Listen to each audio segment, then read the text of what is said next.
Okay, good morning అండి. So last class discuss చేసాం కదండి. సో లాస్ట్ క్లాస్తో కంపేర్ చేసుకుంటే ఇప్పుడు కొద్దిగా అటామిక్ నెంబర్సు, మాస్ నెంబర్సు అదేనండి మనం డిస్కస్ చేసుకున్నది topic. Atomic number, mass numbers వాటి గురించి డిస్కస్ చేసుకున్నాం. సో ఆ అటామిక్ నెంబరు, మాస్ నెంబర్ నుంచి ఐసోటోప్సు, ఐసోబార్సు, ఐసోటోన్స్ అండి, అదే కదండి మనం చెప్పుకొచ్చాం. Isotopes, isobars and isotones. Next Thomson model discuss చేశాము. సో థామ్సన్ మోడల్లో stability of atom, that is a watermelon model అంటాడు. థామ్సన్ మోడల్లో ఏమున్నాయి? So that is the red colour part ఏదైతే ఉందో అదండి ఇది. ప్లమ్ పుడింగ్ మోడల్ అని కూడా అని చెప్పాను. మధ్యలో సీడ్స్ ఉన్నాయి మనకి. సీడ్స్ లైక్ ఎలక్ట్రాన్స్ అన్నాము. సీడ్స్ని ఏమనుకున్నామండి? ఎలక్ట్రాన్స్ అని అనుకున్నాం, అవునా కాదా? అది. సో నెక్స్ట్ వచ్చేటంటే థామ్సన్లో స్టెబిలిటీ ఆఫ్ యాటమ్ని ఎక్స్ప్లెయిన్ చేయలేకపోయాడు. స్టెబిలిటీ ఆఫ్ యాటమ్ని ఎక్స్ప్లెయిన్ చేయలేదండి. సో ఎప్పుడైతే స్టెబిలిటీ ఆఫ్ యాటమ్ని ఎక్స్ప్లెయిన్ చేయలేకపోయాడో అప్పుడు ఈ ప్లమ్ పుడింగ్ మోడల్లో ఫెయిల్యూర్స్ వచ్చేసిన తర్వాత రూదర్ఫర్డ్, ఎవరండి? రూదర్ఫర్డ్ ఎక్స్పెరిమెంట్ చేశాడు. థామ్సన్ మోడల్లో ఫెయిల్యూర్స్ ఏంటంటే వాటి స్టెబిలిటీ ఆఫ్ యాటమ్ని ఎక్స్ప్లెయిన్ చేయలేడు. యాటమ్ స్టేబుల్గా ఉంది, ఎందుకు స్టేబుల్గా ఉందో చెప్పలేదు. Next point, there is no experiment ఏం చేయలేడు. He suggest only atom like watermelon. Okay, so the seeds like a electrons, అవునా కాదండి? సో ఆ plum pudding like a protons అని చెప్పేశాడు. కానీ ఎటువంటి ఎక్స్పెరిమేషన్ డేటా లేదు, ఎక్స్పెరిమెంటల్ ఇన్ఫర్మేషన్ ఇవ్వలేదు. సో రూదర్ఫర్డ్ ఫస్ట్ ఎక్స్పెరిమెంట్ చేశాడు. So that experiment is nothing but a gold foil experiment. Gold foil experiment. Rutherford gold foil experiment చేశాడు. So what is the experiment? Gold foil experiment means in Rutherford is taken one gold piece, that is the gold. Okay, ఒక gold తీసుకున్నాడండి. ఈ gold ఫాయిల్కి ఒక alpha rays పంపించాడు. ఏ rays అండి? Alpha rays పంపించాడు. So alpha is nothing but, alpha rays is nothing but He24. Alpha అంటే ఏంటండి? He24, helium 2, helium atom, atomic number 2, mass number 4. ఈ హీలియం నుంచి వచ్చేటటువంటి లైట్ ఏదైతే ఉందో that is nothing but alpha అంటాడు. సో ఈ ఆల్ఫా రేస్, ఇవి ఏంటివి? Alpha race. ఈ రేస్ నుంచి ఏం చేశారంటే దీనికి లైట్ పంపించాడు. In passing through the split అండి, స్ప్లిట్ ఉంటుంది ఒకటి ఇలాగా. సో దాని నుంచి వచ్చేటటువంటి లైట్ సోర్స్ ఇది. ఏంటిది? లైట్ యొక్క సోర్స్ అంటే అలాంటిది. ఫర్ ఎగ్జాంపుల్ ఇలాగా ఒక ఏదో క్యాండిల్ తీసుకున్నాను లైక్, అంటే ఇది ఆల్ఫా. ఆల్ఫా నుంచి వచ్చేటటువంటి లైట్ ఏంటిది? ఆల్ఫా రే.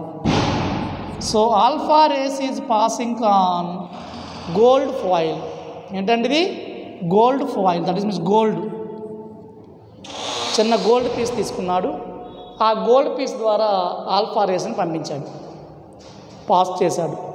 పంపిస్తే maximum is here surrounded to zinc sulphide screen, Z N S. ఏంటంటే ఇది? జెడ్ఎన్ఎస్, జింక్ సల్ఫైడ్తో ఉండేటటువంటి ఒక స్క్రీన్ పంపించాడు. That is zinc sulphide screen. So zinc sulphide స్క్రీన్లో ఏమవుతుందంటే ఎప్పుడైతే ఈ ఆల్ఫా రేస్ అనేది గోల్డ్ ఫాయిల్ బొంబాడ్ అయిందో most of the lines are passing through the gold foil. Passing through gold foil, డైరెక్ట్గా గోల్డ్ ఫాయిల్ ద్వారా లైట్ వెళ్ళిపోయిందంట. డైరెక్ట్గా ఇది గోల్డ్ ఫాయిల్, ఇది గోల్డ్, లైట్ పంపించాను నేను ఆల్ఫా, ఇలా వెళ్తే దీని ద్వారా ఇటు నుంచి ఇలా వెళ్ళి ఇలా వచ్చేసింది. Alpha rays is passing through the gold foil, this rays are going on gold particles. Gold ద్వారా అలాగా వస్తుంది, అర్థమైందా? So very few of lines, most of lines, ఎక్కువ లైన్స్ అనేది ఇలా వచ్చాయండి gold foils on passing through the gold atom. So very few of atoms is deflected, reflected. కొన్ని lines ఏమవుతాయంటే ఇలాగా, సో ఇలాగా, సో ఇలాగా, సో ఇలాగా. నా పాయింట్ అర్థమైందండి? So first most of the alpha rays are passing straightly on gold foil. Gold foil ద్వారా స్ట్రైట్గా వెళ్ళిపోయాయంట. Some of the few lines are deflected some angles, ఎంతో కొంత యాంగిల్స్తో వెళ్ళాయి. అంటే ఫస్ట్ వాడు చెప్పింది ఏంటండి, ఫస్ట్ పాయింట్ ఏం చేశాడు, most of alpha rays are passing straight line, straight.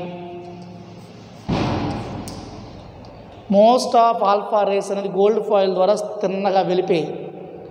So some of alpha rays are deflected some angles, ఎంతో కొంత యాంగిల్తో ఏమయ్యాయి, డిఫ్లెక్ట్. ఇదిగోండి ఇలాగా ఇక్కడ పడింది కదా, పడి ఏమైంది, ఇక్కడ ఇలా వచ్చింది ఇలాగా, లేదంటే పైకి ఇలా వెళ్ళిపోయి. అర్థమవుతుందా లేదండి? సో సమ్ యాంగిల్స్తో అవి ఏమవుతాయంటే డిఫ్లెక్ట్ అయిపోతాయంట, పైకి కానీ కిందకి కానీ. Very few of alpha rays, ఏమవి, థర్డ్ కేస్ అండి, few, very few of alpha rays are come back to bounced back, వెనక్కి వచ్చేసాయి. ఇక్కడ పడిన లైట్ ఉంది కదండి, ఇది లైట్, ఇక్కడికి వచ్చిన లైట్ మళ్ళీ ఏమైంది, ఇటు వచ్చింది ఇక్కడికి, ఇలా పడిన లైట్ మళ్ళీ వెనక్కి వచ్చింది, ఇలా వెనక్కి వస్తున్నాయి. అంటే very few of alpha rays are bounced back. అంటే కొన్ని లైట్స్ ఏమవుతాయి, కొన్ని రేసు వెనక్కి వస్తున్నాయి. వాడు అబ్జర్వ్ చేశాడంట. Rutherford is observed an alpha ray of beam of light is passing gold foil. Most of alpha rays are passing straightly on gold foil. Gold foil ద్వారా స్ట్రైట్గా వెళ్ళిపోయాయంట. That is straight line, first case. Second case, some of the rays are deviate some angle, deviate అయ్యాయి కొన్ని, deflect లేదా deviate అయ్యాయి ఇలా ఇటువైపు కానీ ఇటువైపు కానీ, సమ్ యాంగిల్స్తో ఏమయ్యాయి, డీవియేట్ అయ్యాయి. అంటే డిఫ్లెక్ట్ లేదా డీవియేట్ అని కూడా రావచ్చు, లేదా డిఫ్లెక్టర్ అండ్ ఏం కాదు, ఏదైనా ఒకటే. Deflected some angles. Very few of alpha rays are bounced back. చాలా తక్కువ రేస్ ఏమవుతాయి అంటే వెనక్కి వచ్చేస్తాయి అంట, ఇలా పడి వెనక్కి వచ్చేస్తున్నాయి. సో 3 టైప్ ఆఫ్ లైన్స్ని అబ్జర్వ్ చేశాడండి ఎవరు, రూదర్ఫర్డ్. సో ఇవేంటివి, రూదర్ఫర్డ్ అబ్జర్వేషన్. ఇది 3 టైప్ ఆఫ్ రేస్ని అబ్జర్వ్ చేశాడు రూదర్ఫర్డ్. ఇప్పుడు ఈ అబ్జర్వ్ చేసిన దాన్ని బట్టి క్లారిటీ ఉందా ఇంతవరకు? చూడండి, గోల్డ్ ఫాయిల్ తీసుకున్నాడు. గోల్డ్ ఫాయిల్ అంటే ఏంటి, ఒక బంగారు రేకు తీసుకున్నాడు. బంగారు రేకు తీసుకొని దానికి ఆల్ఫా రేస్ పంపించాడు, ఓకేనా? అప్పుడు 3 టైప్ ఆఫ్ రేస్ని అబ్జర్వ్ చేశాడు. నెక్స్ట్ దీన్ని బట్టి వాడు ఏం చెప్పాడంట, అబ్జర్వ్ చేశాడు 3 ఎక్స్పెరిమెంటే కదా ఇది. సో అబ్జర్వ్ చేసిన తర్వాత దీన్ని ఏమంటారంటే రూదర్ఫర్డ్ మోడల్ అని కూడా అంటారు. అది గోల్డ్ ఫాయిల్ ఎక్స్పెరిమెంట్ అన్నదే. Rutherford alpha ray scattering experiment అని కూడా అంటారు దీన్ని. ఏంటది, alpha ray scattering experiment. So that is, చూడు ఎన్ని పేర్లు ఉన్నాయో, రూదర్ఫర్డ్ మోడల్ అన్నా, గోల్డ్ ఫాయిల్ ఎక్స్పెరిమెంట్ అన్నా, ఆల్ఫా రే స్కాటర్ అయిందా లేదండి, అదే రిఫ్లెక్ట్ అన్నా కదా, డిఫ్లెక్ట్ అంటే ఇలాగ స్కాటరింగ్ ఎంతో కొంత యాంగిల్తో, ఓకేనా? So alpha ray scattering experiment అన్నా, గోల్డ్ ఫాయిల్ ఎక్స్పెరిమెంట్ అన్నా, రూదర్ఫర్డ్ మోడల్ అన్నా ఒకటే. క్లారిటీ ఉందండి. సో ఆ విధంగా 3 టైప్ ఆఫ్ రేస్ని అబ్జర్వ్ చేశాడు. క్లారిటీ ఉన్నట్టు ఎంతవరకు? ఓకేనా? చూడండి, రఫ్ చేస్తున్నాను. ఇది ఎక్స్పెరిమెంట్ ఐడియా ఉందండి. గోల్డ్ ఫాయిల్ తీసుకొని ఆల్ఫా రేస్ని పంపించాడు. Most of the ice that zinc sulphide plate అండి. జింక్ సల్ఫైడ్ ప్లేట్ అంటే నీకు వచ్చేటటువంటి లైట్ క్లియర్గా కనిపించడానికి దీన్ని వాడతారు. జింక్ సల్ఫైడ్ అంటే స్క్రీను. జింక్ సల్ఫైడ్ స్క్రీన్ అనుకోండి. ఇది ఏంటిది? స్క్రీను. క్లియర్గా మనకు వచ్చేటట్టు స్క్రీన్ వచ్చేటట్టు. అర్థమవుతుందండి? అది నెక్స్ట్. ఇకపోతే వీడిప్పుడు కన్క్లూజన్ ఏమిచ్చాడు? ఇది రఫ్ చేస్తున్నాను. కన్క్లూజన్ ఏమిచ్చాడంట? చెప్పాడంట, ఇదే కదా, most of alpha rays are passing straightly. So that is conclusion. What is the conclusion of alpha ray scattering experiment for Rutherford? So most of the rays are passing straight line means, so the atom is empty space. అంటే ఈ alpha అంటే ఏంటంటే అసలు యాక్చువల్గా alpha అంటే He2 alpha rays is nothing but a positive rays. Alpha rays అంటే ఏంటండి? Positive rays. ఇప్పుడు ఎప్పుడైతే యాటమ్ ద్వారా, ఇదే కదా యాటమ్ అని తీసుకున్న గోల్డ్ ఫాయిల్, ఆల్ఫా రేస్ని ఇలా వెళ్ళిపోతున్నాయి, స్ట్రైట్గా వెళ్ళిపోతున్నాయి అంటే దట్ ప్లేస్ ఈజ్ ఎంప్టీ, ఖాళీగా ఉంది, ఎవరు లేరు అని చెప్పాడు. అంటే మ్యాక్సిమం యాటమ్ అనేది ఖాళీగా ఉంటుందంట. ఫస్ట్ పాయింట్ అబ్జర్వ్ చేసింది అది. మోస్ట్ ఆఫ్ ఆల్ఫా రే స్ట్రైట్గా వెళ్ళిపోతున్నాయి అంటే ఇప్పుడు ఏంటిది? దీని ద్వారా స్ట్రైట్గా వెళ్ళిపోతుందంటే రే ఇక్కడ ఏట్ లేనట్టే. ఇక్కడ ఏదైనా ఉంటే అది అబ్జర్వ్ చేసుకోవాలి, ఎగ్జైటేషన్లోకి వెళ్ళాలి, ఏదో జరగాలి. కానీ ఏమీ లేదు. నువ్వు ఎంత లైట్ పంపిస్తే లైట్ ఏమవుతుంది? స్ట్రైట్గా వెళ్ళిపోతుంది. ఎప్పుడైతే లైట్ స్ట్రైట్గా వెళ్ళిపోతుందో, అర్థమవుతుందా? స్ట్రైట్గా వెళ్ళిపోతుంది అంటే empty. Most of, first conclusion ఇచ్చాడు ఫస్ట్ పాయింట్కి, మోస్ట్ ఆఫ్ యాటమ్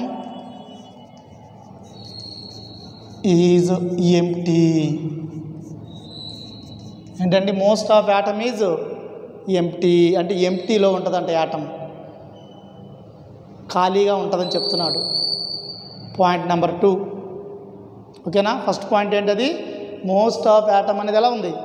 ఎంప్టీగా ఉంది. పాయింట్ నెంబర్ 2 అది ఫస్ట్ అబ్జర్వేషన్ చూసింది, దీనికి కన్క్లూజన్ ఇచ్చాడు. Second, some of alpha rays of deflected some angles అన్నాడు. అంటే కొద్దిగా ఏమవుతుందంటే యాంగిల్ అవుతుంది. So third, few of alpha rays are bounced back, వెనక్కి వచ్చేస్తున్నాయి. అంటే నీ తీసుకునేటటువంటి యాటమ్ ఏదైతే ఉందో, ఇది యాటమ్ అనుకుంటే ఈ యాటంలో ఇదంతా కూడా ఎంప్టీయే. సో సెంటర్లో న్యూక్లియస్ ఉంది అని చెప్తున్నాడు. ఇక్కడ లైట్ పడేసరికి, ఆల్ఫా రే పడేసరికి ఏమవుతుంది? న్యూక్లియస్ అంటే ఏంటి? ప్రోటానేనా? Nucleus is positive charge, alpha ray also positive. ఇక్కడ ఆల్ఫా పంపించామంటే that is positive ray, nucleus also positive ray. So this alpha ray is passing through the atom, that means న్యూక్లియస్లోకి atom వెళ్తుంది, alpha ray వెళ్తుంది. Positive ఏమవుతాయంటే repulsion. ఓకేనా? Opposite charges are attraction, same charges are repulsion. So అప్పుడు ఇది ఏమవుతుందంటే ఈ alpha రే అనేది లైట్ మీద, ఈ న్యూక్లియస్పై పడి పాజిటివ్ కదా. ఇది ఆల్ఫా రే అంటేనే పాజిటివ్ అండి, ఆల్ఫా రే అంటేనే పాజిటివ్. సో న్యూక్లియస్ కూడా ఏంటి? పాజిటివ్. సో అప్పుడు ఏమవుతుందంటే ఈ లైట్ ఇక్కడ పడి వెంటనే బౌన్స్డ్ బ్యాక్ అవుతున్నాయి. బ్యాక్ వస్తున్నాయా లేదా? మరి చెప్పిన 3వ పాయింట్ అదే కదా. So most of the nucleus containing సెంటర్లో న్యూక్లియస్ ఉంది అని చెప్పాడు. 3వ పాయింట్ ఇది ఒకటి చూసారు కదా, స్మాల్ యాంగిల్స్. అంటే ఇప్పుడు లైటు ఈ చివరన పడింది అనుకుందాం, చివరన అంటే ఇది యాటమ్ కదా, సెంటర్ న్యూక్లియస్ చివరన పడితే కొద్ది యాంగిల్స్ ఇలా వస్తున్నాయి ఈ చివర. అంటే నీకు వచ్చేటటువంటి లైట్ చూడండి, that is nucleus. So atom నుంచి వచ్చే లైట్ ఇక్కడ పడింది చివర, అప్పుడు ఇది ఏమవుతుంది? డిఫ్లెక్ట్, ఇలాగా లేదు, ఈ చివర ఇలాగ వెళ్ళిపోతుంది. అర్థమవుతుందా లేదండి? అంటే light is passing through the atom. So ఈ న్యూక్లియస్ అవుట్ సైడ్లో కానీ లైట్ పడితే లైట్ కొద్దిగా స్కాటర్ అవుతుంది. అదే సెకండ్ పాయింట్. లైట్ సమ్ యాంగిల్తో డిఫ్లెక్ట్ అవుతుందంటే అర్థం ఏంటి? ఈ చివర యాటమ్కి చివర ఎక్కడో పడుతుంటే లైట్ అనేది ఏమవుతుంది? స్కాటర్ అవుతుంది. అలా కాకుండా లైట్ సెంటర్లో పడింది అనుకో బౌన్స్డ్ బ్యాక్. అది అంటే సెంటర్ పాయింట్లో ఎవరున్నట్టండి? న్యూక్లియస్ ఉన్నట్టండి. సెంటర్ పాయింట్లో ఎవరున్నట్టండి? న్యూక్లియస్. చూడండి ఈ పాయింట్ గుర్తుపెట్టుకోండి. 3 పాయింట్స్ అబ్జర్వ్ చేశాడు Rutherford. First one, most of the lines are passing straight. Most of the lines are passing straight అంటే స్ట్రైట్గా వెళ్ళిపోతున్నాయి. అంటే దాని మీనింగ్ ఏంటంట? లైన్ అనేది స్ట్రైట్గా వెళ్ళిపోతుందంటే most of the atom is empty space. Empty space, యాటంలో ఎక్కువ ఎంప్టీ ఉంది అన్నాడు. నెక్స్ట్ సెకండ్ థర్డ్ పాయింట్లు ఏంటి అబ్జర్వ్ చేశాడంట ఇడు? అంటే న్యూక్లియస్ దగ్గర డైరెక్ట్గా సెంటర్ ఆఫ్ ది న్యూక్లియస్కి లైట్ పడితే లైట్ బౌన్స్డ్ బ్యాక్ వస్తుంది. అలాగే న్యూక్లియస్కి అవుట్ సైడ్ హియర్ పడితే అప్పుడు కొద్దిగా యాంగిల్తో డీవియేట్ అవుతుంది. అర్థమవుతుందండి? సో ఇలా డీవియేట్ అవుతుంది కాబట్టి so maximum centre is nucleus present in centre అన్నాడు. న్యూక్లియస్ ఎక్కడుంది? Present in centre of atom. Centre of atom. Centre of యాటంలో ఎవరున్నారండి? న్యూక్లియస్ ఉందని చెప్పాడు. ఓకేనా? సో ఎప్పుడైతే సెంటర్ ఆఫ్ యాటంలో న్యూక్లియస్ ఉంది అంటే న్యూక్లియస్ చుట్టూ కూడా ఎలక్ట్రాన్స్ తిరుగుతాయని చెప్తున్నాడు. ఓకేనా? ఇప్పుడు వాడు ఇచ్చే కన్క్లూజన్ అది. వాడు చేసే ఎక్స్పెరిమెంట్ కన్క్లూజన్ ఏంటి? ఇది యాటమ్ అంట. ఈ యాటంలో సెంటర్లో న్యూక్లియస్ ఉంటుందన్నాడు. న్యూక్లియస్ అంటే ఏంటి? Protons, neutrons. న్యూక్లియస్కి సరౌండింగ్లో ఎలక్ట్రాన్స్ ఉంటాయని చెప్తాడు. న్యూక్లియస్ సరౌండింగ్లో ఎలక్ట్రాన్స్. గోల్డ్ ఫాయిల్ ఎక్స్పెరిమెంట్ ఇచ్చే కన్క్లూజన్ అది. అయితే ఓకేనా? సో ఎప్పుడైతే ఎలక్ట్రాన్స్ ఏం చేస్తాయంటే న్యూక్లియస్ ఉంది ఇక్కడ పాజిటివ్, సో చుట్టూ ఎలక్ట్రాన్స్ ఏమవుతున్నాయి? రివాల్వ్ అవుతున్నాయి. సో ఇలా రివాల్వ్ అయ్యేటటువంటి ఎలక్ట్రాన్కి నెగిటివ్ ఛార్జు, న్యూక్లియస్కి పాజిటివ్ ఛార్జు ఉంటుంది.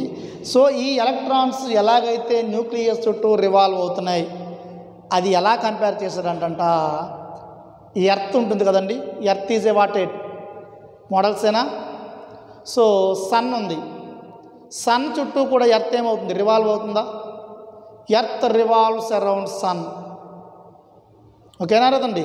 సో దాన్ని అలా చెప్తాడు. అంటే ఎర్త్ ఎలా అయితే సూర్యుని చుట్టూ రివాల్వ్ అవుతుందో, ఓకేనా? సో అలాగనమాట. సూర్యుని చుట్టూ ఎలాగైతే భూమి తిరుగుతూ ఉందో ఎలక్ట్రాన్స్ న్యూక్లియస్ చుట్టూ కూడా తిరుగుతూ ఉంటాయి అని చెప్పాడు. ఓకేనా? అందుకే దీన్ని ఏమంటారంటే రదర్ఫర్డ్ మోడల్ ఉంది కదా, రదర్ఫర్డ్ మోడల్ ఏదైతే ఉందో దాన్ని గ్రాఫికల్ మోడల్స్ అంటాడు. అర్థమైందా? అంటే ఎలిప్టికల్ మోడల్ అతనిది. సో సోలార్ సిస్టమ్ అనమాట. ఏంటది? సోలార్ సిస్టంలో సన్ చుట్టూ ఎర్త్ ఎలాగైతే రివాల్వ్ అవుతుందో సోలార్ సిస్టమ్, సో ఇక్కడ ఆడు చెప్పినటువంటి యాటమ్స్ కూడా ఎలక్ట్రాన్స్ అనేది న్యూక్లియస్ చుట్టూ రివాల్వ్ అవుతుంది అని చెప్తాడు. That is Rutherford model. Rutherford model అండి. అర్థమైందండి? అయితే ఈ రదర్ఫర్డ్లో ఉన్న కొన్ని ఫెయిల్యూర్స్ ఉన్నాయంట. అర్థమైందా? ఏంటి ఆ ఫెయిల్యూర్స్ అంటే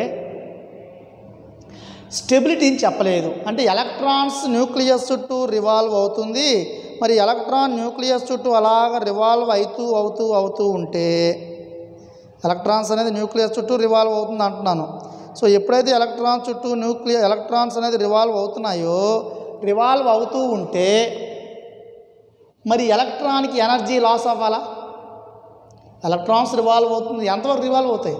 ఇప్పుడు మనం అలాగ ఎలక్ట్రాన్ మనం భోజనం చేయకుండా అలాగా ఉదయం నుంచి రాత్రి వరకు రేపు ఎల్లుండి ఒక 3-4 డేస్ కంటిన్యూగా నడుస్తూనే ఉన్నాం. ఒక 500 కిలోమీటర్లు నడిచావు, తిండి లేదు, వాటర్ లేదు, అప్పుడు నీకు ఎనర్జీ లాస్ అవుతావా? లాస్ అవ్వవు. ఏమవుతావు? నీరసం వచ్చేస్తుంది. నీరసం వచ్చి ఎక్కడ వదిలి కూర్చుండిపోతాం, పడుకుండిపోతాం. మరి ఎలక్ట్రాన్ అనేది ఇలాగా తిరిగి దానికి తిండి లేదు, ఏమీ లేదు, వాటర్ లేదు. మరి ఎలక్ట్రాన్ అంటే అలాగా తిరుగుతుంది అంటే అదంటే లివింగ్ సిస్టమే కదా. లివింగ్ సిస్టమ్ అంటే ఎవరికైనా ఆకలేస్తుంది. సో అలా తిరిగి ఎనర్జీ లాస్ అవ్వాలి. ఈ ఎనర్జీ లాస్ అయితే ఆ ఎలక్ట్రాన్స్ అనేది ఏమవ్వాలి, అలా తిరిగి ఎనర్జీ ఎప్పుడైతే పోయిందో అప్పుడు అదేమవ్వాలి, ఇందులో పడిపోవాలి, కొలాప్స్ అయిపోవాలి. అప్పుడు fall in to the nucleus, electrons fall in to the nucleus అవ్వాలి, న్యూక్లియస్లో పడిపోవాలి. పడిపోతే న్యూక్లియస్ అప్పుడు నాశనం అయిపోవాలా, యాటమ్ నాశనం అయిపోవాలి కదా. కానీ అలా నాశనం అవుతుంది ఏంటి? ఇప్పుడు ఇది ఉంది యాటము, ఇందులో యాటము చాక్ పీస్ యాటమ్, ఇందులో ఎలక్ట్రాన్స్ ఉన్నాయి, ప్రోటాన్స్ ఉన్నాయి, న్యూట్రాన్స్ ఉన్నాయి. ఈ చాక్ పీస్లో ఎలక్ట్రాన్స్ ఏమవుతాయి, న్యూక్లియస్ చుట్టూ రివాల్వ్ అవుతాయి, అవ్వా రివాల్వ్ అవుతున్నాయండి, తిరుగుతూ ఉన్నాయి. ఎప్పుడైతే అలా తిరుగుతూ ఉన్నాయి అంటే అందులో ఎనర్జీ లాస్ అవుతుంది, ఎలక్ట్రాన్స్ న్యూక్లియస్లో పడిపోతే నాశనం అయిపోవాలి. మరి చాక్ పీస్ నాశనం అయిపోద్ది ఏంటి? ఈరోజు ఇలా పెట్టాను, చాక్ పీసు టేబుల్ మీద పెట్టాను, రేపు వచ్చిన అలాగే ఉంది, అది ఎల్లుండి వచ్చిన అలాగే ఉంటుంది, అవునా కదా? So that is failure for Rutherford మళ్ళా ఫెయిల్ అయ్యాడు. అప్పుడు ఫెయిల్ అయినటువంటి ఈ రదర్ఫర్డ్ యొక్క థియరీలో ఏదైతే ఉందో ఆ రదర్ఫర్డ్ అనేది ఏవైతే ఉందో ఆవిడ ఫెయిల్యూర్స్ని బోర్స్ అండి, ఆవిడు Bohr's, Niels Bohr theory. Bohr's proposed some postulates in structure of atom.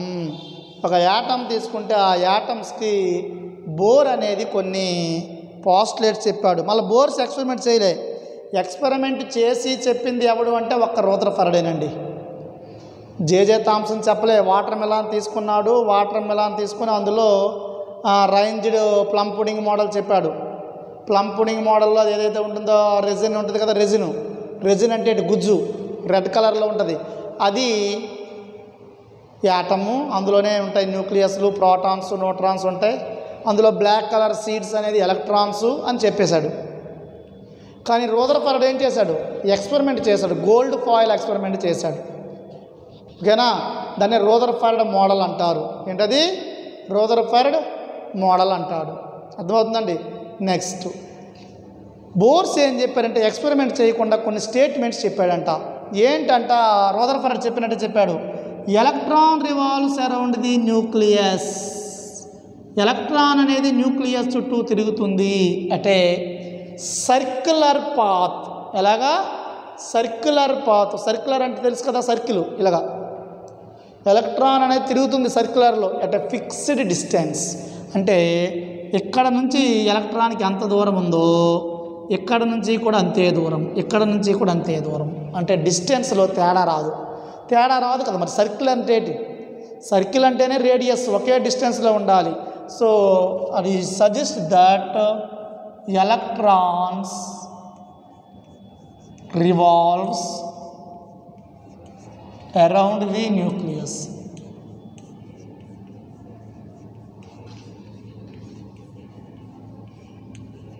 అంటే circular path.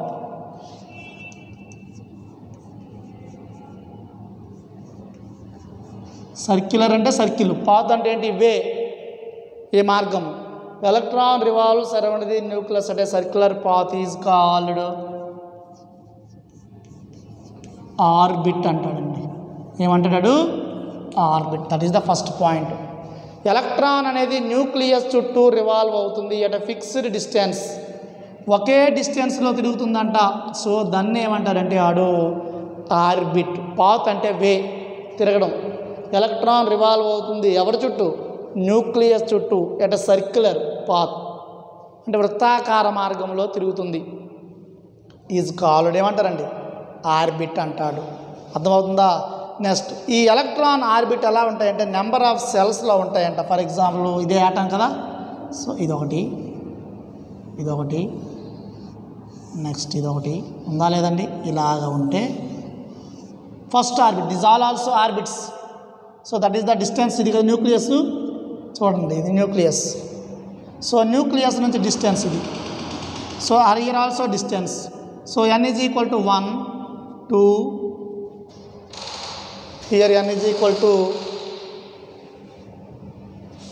example, here atom, that is the nucleus. Here also another orbit, n equal to 1 2 3 4 and 5 also. N equal to 5. N equal to 1, 2, 3, 4, 5. These also orbits.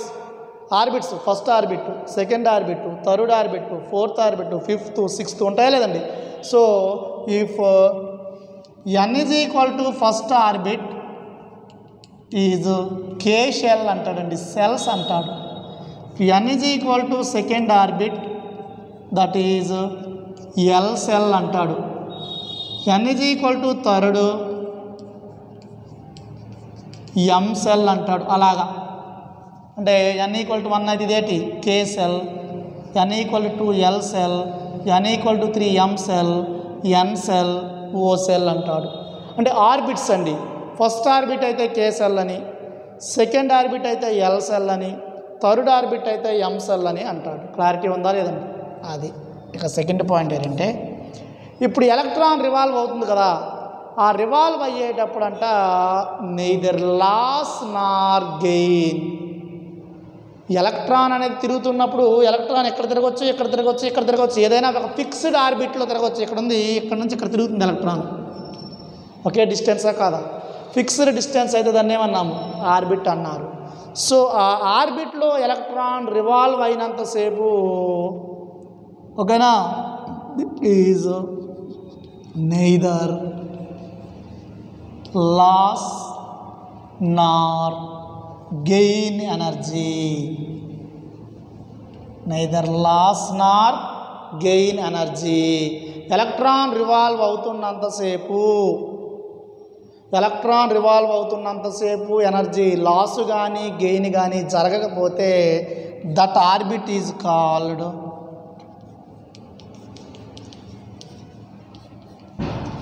Stationery orbit అంటాడు. ఏంటంటే అది stationary orbit. అంటే electron revolves around the nucleus at fixed distance, fixed path is called orbit. So this orbit revolve అవుతుంది, తిరిగి తిరిగి తిరిగి తిరిగి energy అనేది పైకి లాస్ కానీ గెయిన్ కానీ జరగలేదు.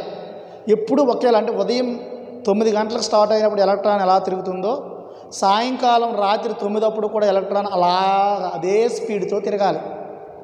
అంతేగాని నీరసించేసి ఉదయం బాగా యాక్టివ్గా ఉండి మనలాగా మనం ఏంటి ఉదయం తినేసి కాలేజీకి వచ్చేటప్పుడు యాక్టివ్గా ఉంటాం ఒక 2-3 పీరియడ్లు, తర్వాత నీరసం ఇచ్చేస్తాం. అలా ఉండకూడదంట. So the neither loss nor gain, energy loss అవ్వకూడదు, ఎనర్జీ గెయిన్ అవ్వకూడదు. సో అలాగ ఉండేటటువంటి ఆర్బిట్స్ ఏవైతే ఉంటాయో దాన్ని ఏమంటారండి, స్టేషనరీ ఆర్బిట్స్ అంటారు. గుర్తుపెట్టుకోండి, ఏంటది స్టేషనరీ ఆర్బిట్స్. ఫస్ట్ పాయింట్ ఏంటి, electron revolves around the nucleus. Electron తిరుగుతుంది, ఎలక్ట్రాను దేని చుట్టూ, న్యూక్లియస్ చుట్టూ. ఇదిగోండి న్యూక్లియస్ అంటే ఇది సెంటర్ పాయింట్, దీని చుట్టూ ఎలక్ట్రాన్ తిరుగుతుంది. అది ఎక్కడే ఉండొచ్చు, ఎలక్ట్రాన్ ఎక్కడ ఉండొచ్చు, లేదా ఎక్కడ ఉండొచ్చు, లేదా ఎక్కడ ఉండొచ్చు. ఇక్కడ ఉందనుకో, ఇక్కడ ఉందనుకోండి ఎలక్ట్రాన్ ఇక్కడ. సో ఇది అంతేనా, అంటే ఎలక్ట్రాన్ ఎక్కడైనా చిన్న తిరగవచ్చు అంట. సో ఒకే డిస్టెన్స్లో, అంటే ఇక్కడ తిరుగుతున్న ఎలక్ట్రాన్ ఎక్కడ ఉందంటే ఇక్కడికి వచ్చేసరికి అదే డిస్టెన్స్లో ఉండాలి న్యూక్లియస్ నుంచి దీనికి, అంటే డిస్టెన్స్ మారకూడదు. సో అలా డిస్టెన్స్ మారకుండా ఉంటే అలాంటి ఆర్బిట్, అలాంటి ఎలక్ట్రాన్ రివాల్వ్నే ఆర్బిట్ అంటాడు. సో రివాల్వ్ అయినప్పుడు ఎనర్జీ లాసు గెయిన్ జరగకపోతే దాన్ని ఏమన్నాడు, స్టేషనరీ ఆర్బిట్ అన్నాడు. అయితే ఇప్పుడు ఎన్ వాల్యూ అంటే ఎన్ ఈక్వల్ టు 1, 2, 3, 4 అంటే ఇదే కదా, ఎన్ వాల్యూ పెరుగుతుందా లేదా? If n value increases, n value increases, size of then size also increases, size also increases. Size కూడా ఇంక్రీజ్ అవుతుందా లేదండి చెప్పండి. ఇదిగో n ఈజ్ ఈక్వల్ టు సెకండ్కి ఇది, n ఈజ్ ఈక్వల్ టు ఫోర్త్కి ఇది. సెకండ్ ఉన్నప్పుడు సైజ్ ఎంత ఉంది, ఫోర్త్ ఉన్నప్పుడు సైజ్ పెరిగిందా లేదండి? సో యాటమ్ యొక్క సైజ్ అనేది ఏమవుతుంది, n value increases, number of shells increase అయితే సైజు కూడా ఏమవుతుంది, ఇంక్రీజ్ అవుతుంది. పాయింట్ అర్థమైందా? And energy also increases, energy also increases. That is very very important points అండి, పాస్ట్లేట్స్. అయితే బోర్స్ ఏంటి, ఇవన్నీ కూడా స్టేట్మెంట్సే చెప్పాడండి. ఏం చెప్పాడండి, స్టేట్మెంట్సే, ఎక్స్పెరిమెంట్ ఏం లేదు. ఎక్స్పెరిమెంట్ ఏం చెప్పలేదండి బోర్సు. రూదర్ఫర్డ్ ఎక్స్పెరిమెంట్ చెప్పాడు కదా, సో ఇది ఎక్స్పెరిమెంట్ చెప్పలేదు. సో యాటమ్ అంటే ఇలా ఉండొచ్చు, అలా ఉండొచ్చు అని చెప్పాడు, గెస్ చేసి చెప్పాడు. సో అయితే చూడండి, ఎలక్ట్రాన్ అనేది ఒక న్యూక్లియస్ ఉంటే దాని చుట్టూ తిరుగుతుంది, ఫిక్స్డ్ డిస్టెన్స్లో తిరుగుతుంది, ఎప్పుడూ ఒకే డిస్టెన్స్లో తిరుగుతుంది ఎలక్ట్రాన్స్. అంతే తప్ప ఒకసారి స్లోగా తక్కువ న్యూక్లియస్కి దగ్గరగా తిరిగి ఒకసారి న్యూక్లియస్కి దూరంగా లేదు. సో అలాంటి దాన్ని ఏమంటారంటే ఆర్బిట్ అంటారు. సో నెంబర్ ఆఫ్ ఆర్బిట్స్ ఏంటి, n = 1 2 3 4 అంటే పెరుగుతూ ఉంటే సెల్స్ పెరుగుతూ ఉంటాయి. సో నెక్స్ట్ ఏంటంటే ఎనర్జీ అనేది తిరుగుతుంది కదా, తిరుగుతున్నంతసేపు ఎనర్జీ ఇప్పుడు లాస్ అయిపోకూడదు, తగ్గిపోకూడదు, మళ్ళీ పెరిగిపోకూడదు.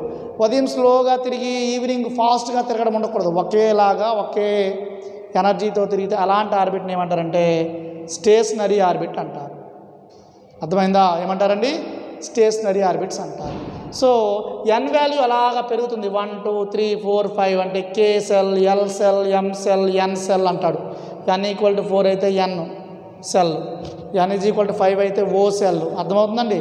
సో అలాగా. సో ఎన్ వాల్యూ అనేది పెరుగుతుంది. చూడండి ఇక్కడ ఎన్ వాల్యూ, n = 2, ఇక్కడ సెకండ్ సెల్ కదా ఇది, ఇక్కడ n = 4th సెల్ అయినా సెల్ పెరుగుతూ ఉంటే ఎన్ వాల్యూ ఇంక్రీజ్ అవుతూ ఉంటే సైజు పెరుగుతుంది. సైజ్ అంటే ఏంటండి? Distance between nucleus and outer cell.